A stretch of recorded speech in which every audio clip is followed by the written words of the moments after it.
আজকের গল্পটা কোনো রাজা রানীর গল্প নয়, কোনো বড়লোক ছেলেরও গল্প নয়। এটা এমন এক ছেলের গল্প যার জীবনে কষ্ট এতটাই ছিল যে একসময় সে নিজের হাসিটাও ভুলে গিয়েছিল। কিন্তু শেষ মুহূর্তেই এমন একটা ঘটনা ঘটেছিল যা আজও গ্রামের মানুষ ভুলতে পারেনি। ছেলেটার নাম ছিল রূপঙ্কর। কি হয়েছিল তার জীবনে? শেষ পর্যন্ত সে কি হার মেনেছিল, নাকি জীবনকে নতুন করে জয় করেছিল?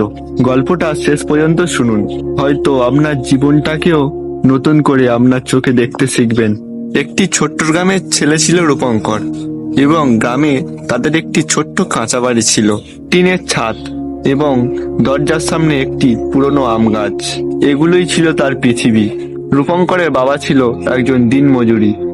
কোনোদিন কাজ থাকতো এবং কোনোদিন কাজ থাকতো না।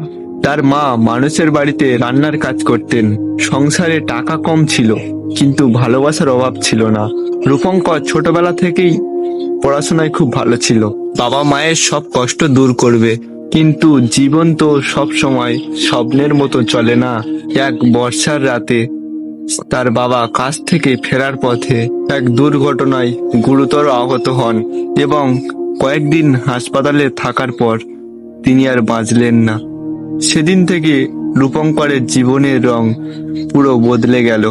এদিকে মায়ের চোখে জল থামছিল না, আর সংসারে চাল কেনার টাকাও ছিল না।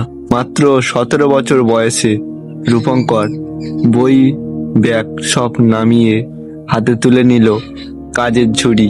ভোরে বাজারে মাল টানতো, আর দুপুরে ইটভাটায় কাজ করত, এবং রাতে বাড়ি ফিরে এসে মাকে বলতো, মা, সব ঠিক হয়ে যাবে একদিন। কিন্তু ভিতরে ভিতরে সে জানতো সেই দিনটা কত দূরে।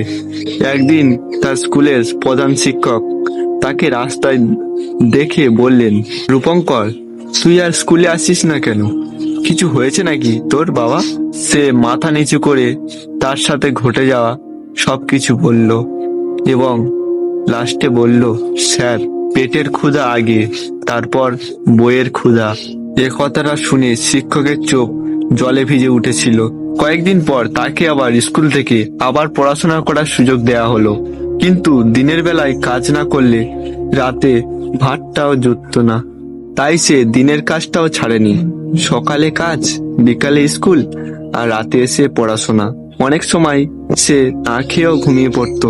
শীতের রাতে ছেঁড়া কম্বল গায়ে দিয়ে বই পড়তো, এবং কাঁপতে কাঁপতে সে মনে মনে বলতো, আমি হারবো না। কিন্তু কষ্ট যেন তাকে ছাড়তেই চাইছিল না। একদিন তার মা হঠাৎ অসুস্থ হয়ে পড়লেন, এবং ডাক্তার বললেন দ্রুত চিকিৎসা দরকার। রূপঙ্করের হাতে টাকাও নেই। রূপঙ্কর তার একমাত্র সাইকেলটাকেও বিক্রি করে দিল, কিন্তু সাইকেল বিক্রি করে আর কত টাকাই হবে?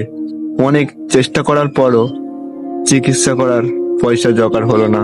মাকে বাঁচানোর জন্য সে গ্রামের মানুষের কাছে সাহায্য চাইলো। গ্রামের মানুষ কেউ সাহায্য করলো না, এমনকি কেউ কেউ মুখ ফিরিয়ে নিল। সেদিন সে বুঝেছিল, দরিদ্র শুধু পকেট খালি করে না, অনেক সম্পর্কের আসল চেহারাও দেখিয়ে দেয়। মাসের পর মাস লড়াই চলল। রূপঙ্কর আবার কাজে ফিরল। একদিন ইটভাটার মালিক তাকে ডেকে বললেন, তুই যদি চাস সারা জীবন এখানে কাজ করতে পারবি।